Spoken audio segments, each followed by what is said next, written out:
Shalom and welcome to Shikol Dad. I'm Rabbi Josh Rose. Each week I get about 10 emails telling me how great the podcast is and that I should offer more teachings. And to each one of these, I have the same answer.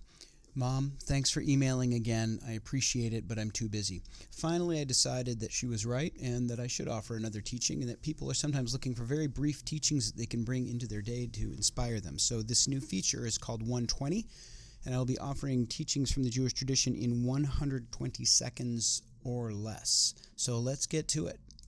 This beautiful bit of Torah is from Rebbe Nachman of Breslav's Likutei Moharan. It's the introduction to the second part of that book.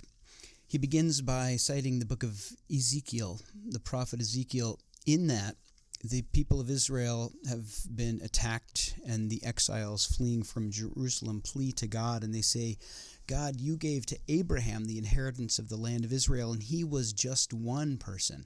We are many people. Surely we too are deserving of this inheritance. In other words, where are we all to live? Abraham had this whole space and he was one. We're so many. Please give us the land. But Rebbe Nachman takes it in a completely different direction. The idea that Abraham was just one. She'avraham avad Hashem rak al yedei shehaya echad. Abraham served God through the idea that he was just one. Shechashav b'dato shehu rak yechidi ba'olam. That he carried in his consciousness the idea that he was the only one in the world. V'lo histekel klal al b'nei ha'olam. And he didn't at all look at the other people in the world. That is, he wasn't worried about the judgment of other people. And therefore, says Rebbe Nachman, there was no way for other people to hold him back.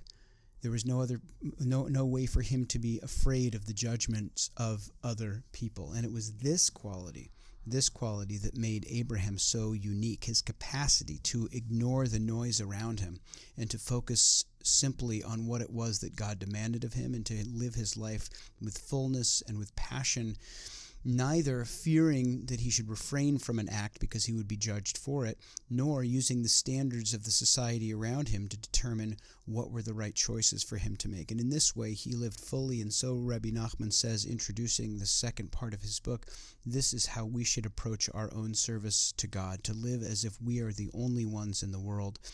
Of course, it does not mean a life of being self-centered, but rather that we shouldn't use the judgments of other people to determine what is right, but we should face God with big, open hearts, living with courage and audacity in each moment. Thanks so much for listening.